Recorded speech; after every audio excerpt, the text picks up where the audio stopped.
I'm Nevin Sanli of Sanli, Pastore and Hill, founder of one of the co-founders of Sanli, Pastore and Hill.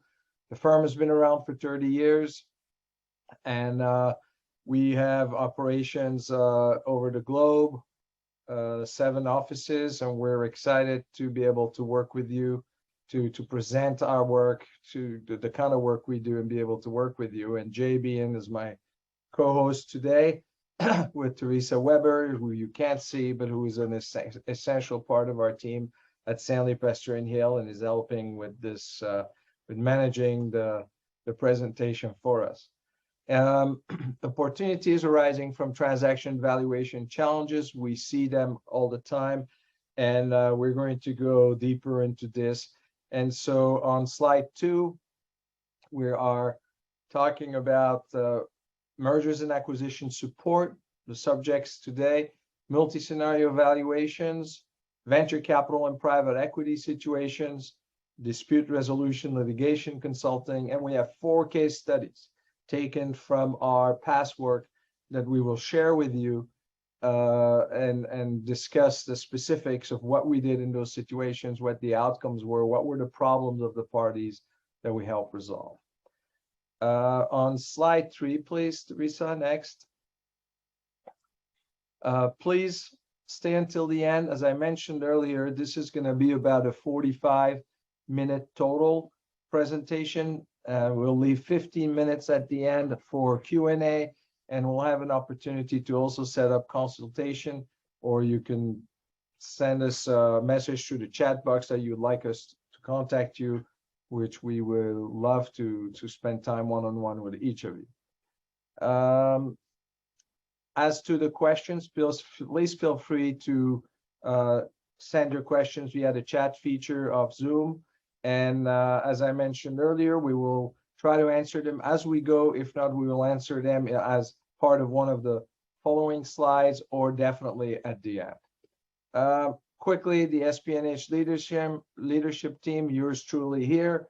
I mentioned about myself, Jay Bean, your co-host, who was the managing director of our Brussels, Belgium office and Europe, in charge of European operations.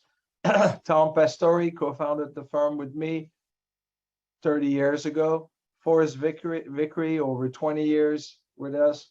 Jay, who joined us recently, but who was a 20-year friend of mine, and we've had a great relationship for 20 plus years, and he moved to Brussels from LA. So we're really excited about our partnership here.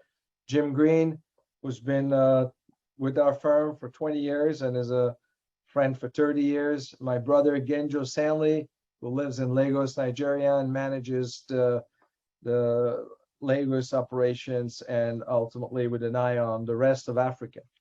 So here we go. Now I'm going to hand Jay. I'm going to let Jay introduce himself. And please, Jay, take the baton. Okay, thanks, Nevin. So by way of background, the basics, my education is an accounting degree from Notre Dame, a law degree from Loyola. I actually am a member of the bar in the state of California, although I never practiced law. My 30-year professional career has been almost entirely around mergers and acquisitions advice, corporate finance advice, and valuation work. I think I have been involved in valuing probably close to 400 companies over the course of the 30 years. The transactions I've been involved with aggregate to about $8 billion in transaction values. So most, if not all of my work has been in the middle market. And from a sector perspective, most of that work has involved growth companies, some startups, a lot of technology, software, business services, etc. I have been involved in situations that included debt financings, institutional equity financings, private companies, public companies. It's really a fairly diverse background. But one of the things that I noticed through my career was the great value that is associated with the types of services that Sanli, Pastore and Hill provides, constantly relevant to the things I was doing. So it was a great pleasure to affiliate with the firm and jump on board as the managing director leading our European activities. Thank you, Jay. Next slide, please, Teresa. So as I was alluding to, there are a number of services that Sanli, Pastore and Hill provides that are true expert services that fill out the value proposition and the value chain around what are otherwise relatively complex transactions, particularly in the case of mergers and acquisitions, as we see on this slide. Sanli, Pastore and Hill can provide deep due diligence support, financial forensics, synergy analysis, exit planning valuation work, valuation of particular assets which are part of the portfolio of a company on either the buy side or the sell side, whether it's IP or brands, the use of sensitivity analysis, the creation of quality of earnings reports, analyzing the possibility of different deal structures like stock for stock versus asset deals. These things are all things that investment bankers can provide a bit of, but having a third-party expert who actually can go deep in any of these areas adds a ton of value to what an investment banker normally would do, which is frankly buy and sell securities and render Wall Street style advice, which I am super familiar with, of course, but throughout my career, I came across situations a majority of the time where some or all of the services you see listed on this page would have very much helped in a merger and acquisition context. And in fact, we often hired firms to do these sorts of things.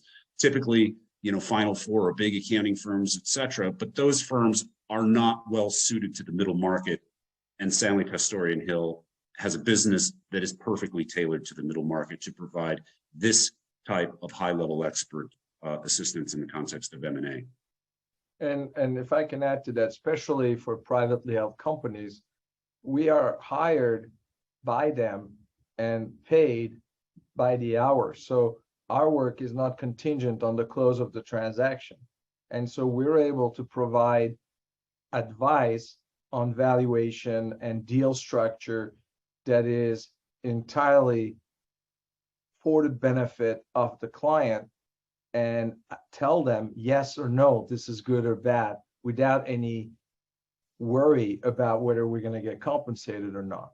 So this kind of puts us a little bit at odds with the investment bankers, but our job is to be an independent advisor to the board of the company or to the company's CEO as a sole owner in the whole transaction process. But we work hand in hand with the investment bankers. We work very closely with them. We're rarely at odds with them, but if we need to be, we need to tell the owners, look, we don't know that this is right for you. We'll be able to say that. And that is important. Thank you, Teresa. Let me tell you about multi-scenario valuations. So often, our valuation requires sensitivity analysis, considering different scenarios like Jay mentioned earlier.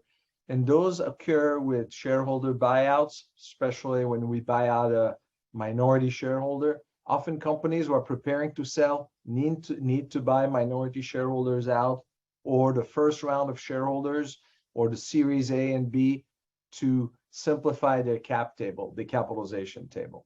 And those valuations require a lot of different assumptions and considering different scenarios. Recaps and capital raises, same. Often the shareholder buyout will require an injection of capital from a third party to be able to fund the transaction to buy out the minority shareholders or shareholder. Sometimes that could be 33%, sometimes that could be 40% of the total shares, or maybe sometimes just 10. That requires an injection of equity and sometimes debt. and that to simplify the capital structure of the company and prepare it for sale. The last thing a buyer wants is to deal with 35 different stakeholders, and some having invested $5,000 and owning 0.5% of the company by this time. That complicates a transaction. The next bullet point is the same concept, but applied to subsidiaries and divisions that are part of a transaction process. They require, their acquisition required debt and equity. Sometimes they require acquisition of the minority shareholder, the purchase of a minority shareholder. And sometimes they need independent valuations to be spun off to a third party. So whether you're on the buy side or the sell side, these situations require, again, scenario analysis. In subsidiaries, one of the most difficult things is how do you cut off the subsidiary or the division from the mother company? Well, sometimes the idea is that it happens overnight. When the transfer occurs, the deal closes. But often it takes some time to wind down the relationship. And that winding down process needs to be structured, defined, contractually agreed to, with payments and compensation for services mother company continues to provide to the subsidiary. It could be something like they occupy the real estate owned by the mother company, and they may not need to move. So a lease needs to be written that didn't exist before, for example. It could be that they use equipment that was paid by the mother company that's worth $6-7 million that needs to be now paid back in the acquisition process or leased by the subsidiary once it spins off. One of the scenarios need to be thought about. The use of intellectual property, the licensing of it needs to be now written as between two separate companies. So those are part of the examples. Board and C-level compensation studies, again, as part of the valuation, board and executive compensation need to be marked to market, because for a buyer, they should only consider putting in their fair market wages for their executives and the board. And the difference between the actual compensation and the fair market wage, especially for privately held companies, can be big. And that difference is an add back to the EBITDA. So the adjusted EBITDA. Those are part of the analysis that needs to be done. Stock options and grant valuations, especially for startups and privately held companies to keep key employees. Value maximization consulting to advise management on how to increase their EBITDA by benchmarking their ratios, the ratio of all of their operations. So their cost of goods sold, their operating expenses, benchmarking them to the industry, to the market, and also how to increase their EBITDA multiple. What matters in the eyes of buyers? What are the multiples paid now? So we help in this process as well. And asset impairments. People buy a subsidiary, a public company buys a subsidiary of another company, and then 5 years down the line, a few years down the line, they realize they overpaid for it. It's called an asset impairment, and we need to do the valuation of the assets to figure out the write-off that they need to publish about the acquisition. So those are essential parts of the multi-valuation scenarios we see as we do our work. Thanks, Nevin. I think these prior two pages really gave a very good overview of the different types of qualitative services, quantitative services, valuation-oriented services, and the different applications for valuations that surround capitalization transactions, corporate finance transactions, mergers and acquisitions transactions. And I think it's perhaps quite obvious, but I'll state the obvious. The folks that do the highest volume of those types of transactions are venture capital firms and private equity firms. And so obviously the services that we just outlined are super applicable to these types of investment funds. And in addition, these types of investment funds often need to do quarterly or semi-annual or at least annual portfolio valuations in order to mark their companies to market and provide updated information to their limited partners. Of course, valuation support is relevant when these folks are buying companies or selling companies. It helps them figure out the cost of capital when they're recapitalizing companies. It helps them negotiate the structure of the instruments that are used to compose their capital structures. In all cases, we're available to work with these folks either on a one-off basis or on an ongoing basis. I think Nevin was telling me a story about being an ongoing member of an advisory committee for a couple of our clients in this regard. Nevin, did you have anything you wanted to say here? Sure, yeah. For over 20 years, we've worked for one specific private equity firm that has a substantial portfolio, and we're on the valuation advisory committee. So we have quarterly meetings, and we do the mark-to-market valuation of the portfolio companies, and we analyze possible new transactions. We provide analytical support for them, and we also do the fairness and solvency opinions on the recapitalization structures that they are putting into the companies they acquire. And as you know, the private equity firms do a lot of recapitalizations into the companies they buy. It is one way that they are able to return their capital to their investors, and also to look at creating leverage to increase return on invested capital for their LPs. Just to add that many of the LPs are institutionals, large institutions like insurance funds, retirement funds, state government retirement funds, and they require third-party valuations to mark to market, just because they just can't let the CFO of the company do his own or her own self-serving valuation saying how great they're doing all the time. Meanwhile, they're raising a second fund, and they're going to use the performance of the first fund to ask more money from the same LPs. So it's just very self-serving to do that valuation, and all of the institutionals have learned to not accept those valuations that are done internally by the company. Next, Teresa, please. Dispute resolution and litigation consulting.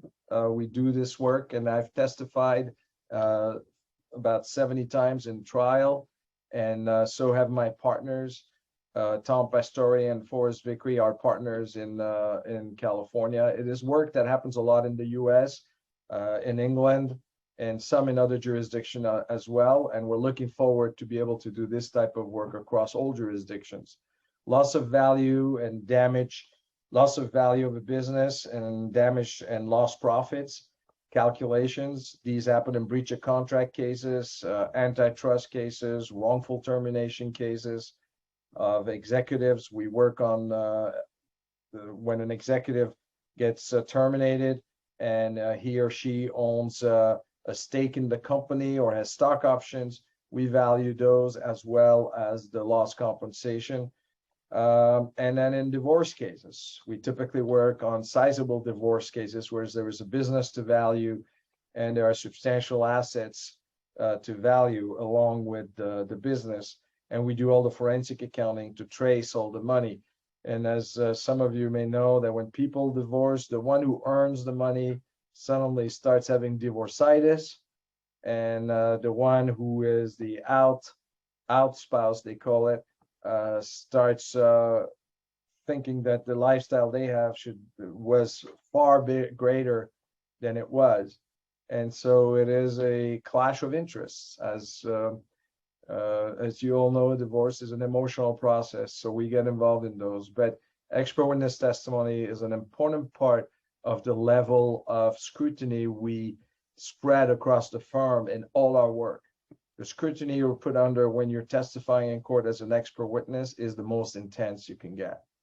Yeah, I think it's worth mentioning that, I don't know if I want to call you a native French speaker, or a native Turkish speaker. But in any case, in Belgium and in France, expert testimony would probably be given in French, even though in, of course, England, Holland, and even Germany, expert testimony can be given, particularly in financial matters, in English. That's right. I grew up in Brussels. I went to the Lycée Français at Uccle, Lycée Jean Monnet now, and I speak French fluent. And I have a lot of friends and a lot of relationship in Brussels going back now 50 plus years of friendships from growing up as a 5-year-old boy and playing European football every day, rain, shine, or snow. Teresa, the next slide, please. Nevin? Yes, so this is quickly additional services, intellectual property valuations, valuations for estate and gift tax, transfer pricing, and fair royalty rate analysis. We'll talk about some of these in the case studies. But the only thing about estate and gift tax, for example, if an American citizen quits U.S. citizenship because they have businesses overseas and they don't have income in the U.S., they'd prefer to be a non-U.S. citizen, the U.S. charges an exit tax on the value, fair market value of all of their overseas assets. And we've worked on several of those matters. And in some jurisdictions, similar concepts apply, and we're ready and armed to work on those matters as well. Thank you, Teresa. Case studies, Jay. Yes, Nevin, I guess I can handle the first one. This is kind of an interesting story where the types of transaction support services that we provide ended up creating a highly value-added solution in the context of a very complex corporate governance problem. A client came to us with a fairly severe challenge. You see, the company was owned 50-50 by 2 venture capital firms, and because each of those firms owned exactly 50% of the vote at the board level, and because these 2 firms were directly diametrically opposed in the view they had of how to take the company forward, the board of directors was deadlocked and things had become contentious. So they asked us to value the business so that firm A could buy out firm B or vice versa. But because of their infighting and how long they had been fighting, the business had begun to deteriorate quickly, which of course created an additional challenge, because to value the business in its most likely foreseeable future state would have resulted in a very low number, especially as compared to either of the assumption sets that either of the VCs wanted us to use. And even those 2 assumption sets would have yielded wildly different numbers. So 3 different valuation estimates would not have helped these 2 VCs solve their deadlock. Instead, the board asked us to quickly seek a mark-to-market valuation by creating a circle of interest around the company from potential strategic acquirers. We came back with 2 potential offers. They were also wildly different, but one of them was so attractive that actually both VCs agreed to do the same thing for once, and that was to ultimately sell the company to this strategic acquirer. So out of this hornet's nest of challenges really came some very interesting opportunities, which of course is the headline theme of today's presentation. We ended up with the customers being preserved, the sales force, being preserved, the technology was preserved, the management team was able to get re-engaged with the company and actually execute its business plan with the support of a new partner. The VCs ultimately avoided what could have been a catastrophe, certainly costly litigation at the very least, but perhaps actually the possible loss of their entire investment was avoided. So overall, you had a very complete solution. It was delivered extremely rapidly, unusually rapidly, and it was mutually attractive for the buyers, the sellers, the management team, the customers, and it was one of those proverbial win-win scenarios. Nevin? Yeah, it was a job well done beyond expectations, Jay. Yeah, oh, for sure, for sure. That's what we strive for, is that the client, our job is not completed until the client says, excellent work, thank you. This was way beyond expectations. And so I'm proud to say that that's the motto here. And we, because of the way we are, we're able to, the size, and we'll talk about that in a little bit, we're able to accomplish that. I'll take the next case study. And we were hired by a medical device company that was looking to spin off one of the patents and the licenses of one of its devices. And the company was a serial inventor of devices. And some of them had become part of their operations, and others, they were spinning off to more specialized companies to manufacture and distribute the devices themselves. So we determined the value of the intellectual property to spun off in a strategic alliance. And that strategic alliance required that both companies put equity investment in a private company and a public sector to develop the surgical tools and procedures that are implied by the patents. And then it was to license those as a result of the patent ownership, so that there would be a continued stream of income in the form of royalties to the inventors, our client, from the publicly traded company. But the publicly traded company is the one who said, look, we need an appraisal by a third-party firm. And they came and find us. The original company came and find us. The public company approved this. And so we prepared the valuation. And it resulted in a very productive alliance between the two parties in commercializing a product that requires substantial financial resources that the private company didn't have, that the inventor of the devices, but that the public company could provide.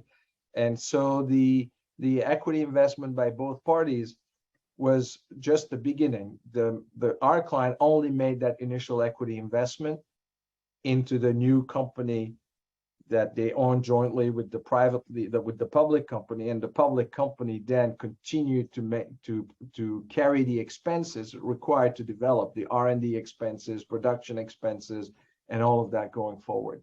So it was a very productive result, a great opportunity again for the public company and for our client to be able to move forward with an invention. Next slide, please.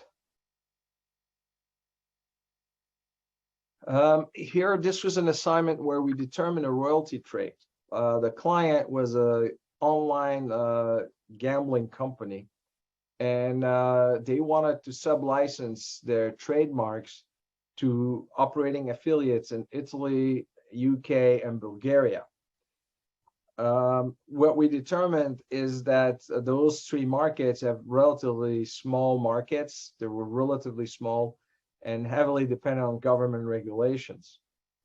And so we also uncovered in our research that due to continued interest in legalizing online gambling, that the company could expand into various additional markets like the US and substantially increase its revenue sources. And the US, China, Russia, and other large markets were potential targets for the company. So when you determine royalties and licensing, there are two factors. One is the fee, which depends on the size of the market, and the second one is the royalty rate. The larger the market, the larger the fee. The fee for the exclusive rights to the market, the upfront fee. And then the royalties sometimes can change depending on the market as well. For a very large market, it could be a little smaller. For a very small market, it could be higher. And so for us, our job was to find the proper license fee and the proper royalty rate for each market. And we have databases and that we subscribe to, a variety of databases where we obtain this data on past transactions and similar transactions. And so because the company's trademarks were established and recognized, and they were considered a leader in specialized aspect of betting and gambling, we were able to determine royalty rates that were applicable to them. It took a lot of research and analysis, but we were able to do it. And so there were minimal requirements of capital and tangible assets to achieve revenue and profits from the technology and the trademarks. So as a result, the company was able to license its technology in a variety of markets, including the three originally in the plan, Italy, UK, and Bulgaria, but also working on the US and other overseas markets are much bigger. And our work for them continues as they come back and say, hey, we're going to go to this market. We're continuing going into this market now. And so we continue then to do analysis specifically for each market. And it requires determining market size. It requires determining the appetite for this type of product and discretionary income available for gambling. And so this is, again, enjoyable work where we look for opportunities and possibilities for our clients and solve the problems, the challenges inherent in expansion.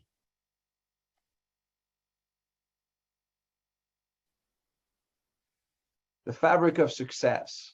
So we worked with business that have been around for 10 years, where the owner had built a textile repair business and had a preferred buyer at an ideal price and was ready to do the deal. Originally, we started working for them when the company got started for estate planning purposes. We did the estate planning valuations of the business and its proprietary technology. And so and by the way, the founder was a very experienced business person, had worked in the space before and knew exactly what he was doing. And so it was a pleasure to work with him and help him achieve his plan. We worked with the attorneys to develop the ownership, the stock plans for the employees, the determination of fair market level royalties for the branded IP as they expand into franchises. And we provided valuations of the IP holding company, of the franchisor entity, which was a different entity. And then they had one operating company that did provide the actual product to the clients. So there was 3 different valuations. And we were involved in the valuation of all 3 businesses, a consolidated entity. We developed the growth models for the cash flows and EBITDA, provided analysis of the effects of natural disaster on the demand for repair of fabric-based goods, and assisted with the determination of compensation analysis for the owners compared to replacement executives, and providing valuation modeling going forward and using a variety of assumptions. So again, this is a multi-scenario evaluation that we were able to present to the client, and for a conclusion of a very successful deal. Again, a lot of fun and exciting work, and a mutual satisfaction for all the parties.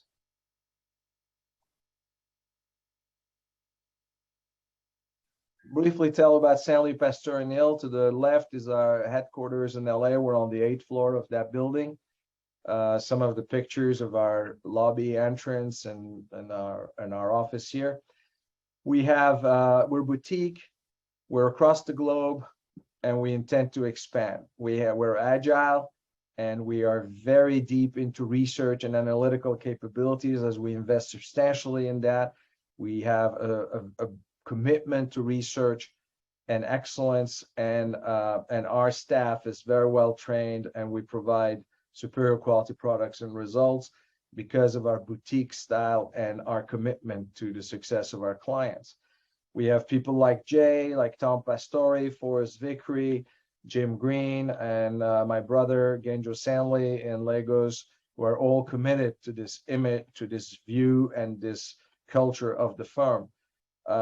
We hope to branch out and plan routes in more cities over the next 5 to 10 years, both internationally and the US. And we're happy to be here, being able to talk about what we do and share our knowledge and be of service to you in the near future. Now we'll open it to Q&A. Please feel free to ask any questions you'd like about any aspects of what we talked about.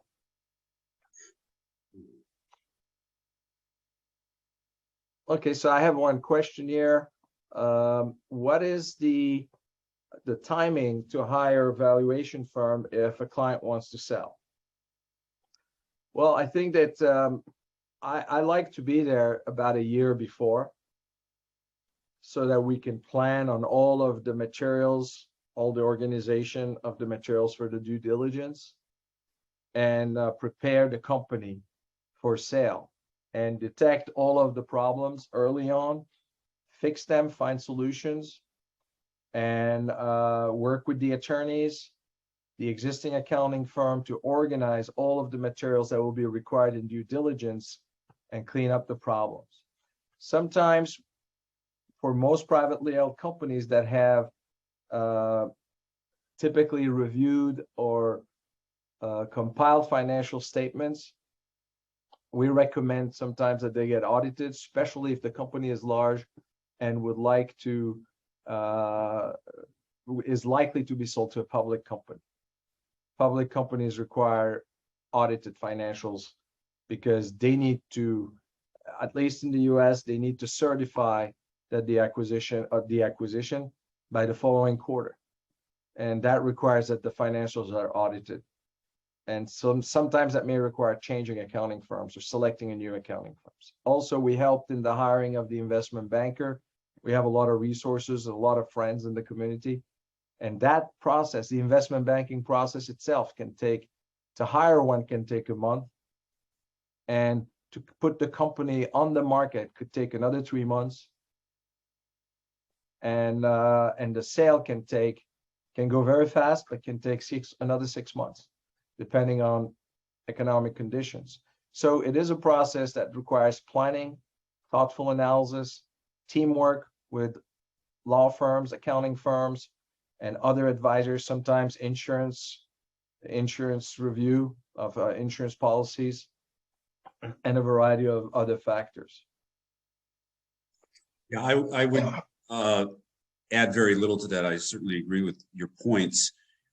There are situations, for example, the case study that I spoke to, where a year of advance notice simply wasn't in the cards. It is less than ideal.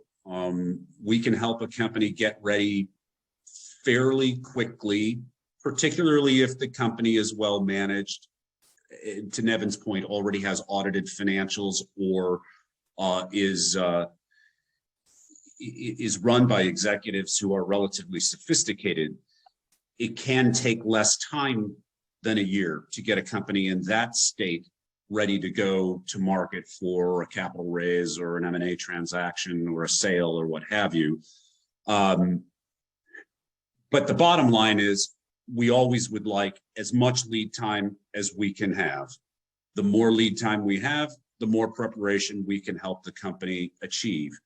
But in some instances, if a company receives an unsolicited offer, or a personal situation has changed and the company has to go to market more quickly, we're also, to one of Nevin's earlier points, we're also nimble enough to get involved and do as much as possible within the time allowed. But if possible, we'd sure like to meet the company as early as is practicable. Yeah, and those last minute situations with an unsolicited offer, we're able to put a team of 4 or 5 people, maybe even more, on any size transaction. And we've worked on transactions in the billion-dollar category, in the billions of dollars, and we're able to handle it with 1 week notice to assess the offers, to look at the financials, assemble the documents. Ultimately, it takes another 5-6 weeks for the transaction to close, maybe a couple of months, 3 months, but we're able to gear up and do that. The agility is there. I have a question on the board here. Do you advise on acquisitions for a US-based company regarding acquiring a company in the UK or Europe? And can you recommend lawyers in the UK or Europe to work with? Yes, yes, and yes. We've worked on those situations. We've worked on a merger of a UK company with a US company, and the US company was acquiring the UK company. So we worked on that situation. I worked on acquisitions in Europe between 2 European companies, and we've worked in acquisitions in Africa. And so we see that a lot. And we can recommend lawyers and accountants in the UK and Europe for the type of transaction, and based on the size, who is the best fit. We have those. Yeah, we certainly have those relationships on both sides of the pond. Part of Nevin's thesis and my thesis for my being here in Europe is that we see a very real transatlantic opportunity. And especially right now, I think that the question was asked about a US buyer looking at a UK or European target. I mean, now's the time. Everything's for sale in the UK. Prices are quite attractive. The dollar is strong.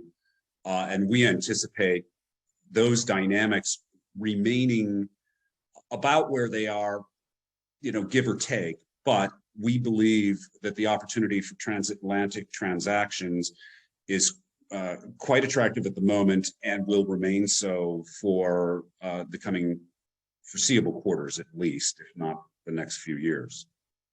Yeah, no.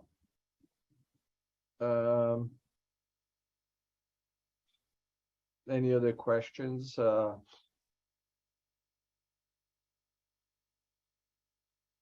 No, I don't have any other questions here on the board. All right, so we have no other questions at this time. So in conclusion, I'd like to thank you all. Jay and I, thank you all. We would like to thank you all for attending and for spending time with us. We'd love to get to know you more, so please feel free to call in, email, Jay or I, schedule an appointment. If you're in Brussels or in Europe, call Jay, please, or email us both, and we'll be glad to be on the Zoom call, both of us, or one of us at least, and would love to be able to build a rapport. Yeah, as you can imagine, Europe is quite convenient. I'm in the capital of Europe here in Brussels, but I spend a lot of time in Holland, Amsterdam, Eindhoven, Berlin, Frankfurt, Munich, Zurich. It's all, and I'm only a channel ride away from London. We get there fairly frequently as well, both Nevin and I. So please let us know if you'd like to meet virtually or in person on either side of the pond, and we look forward to seeing if we can help you out either now or down the road. Thanks. All right, thank you all. See you all soon. Take care. Bye-bye. Take care. Bye-bye.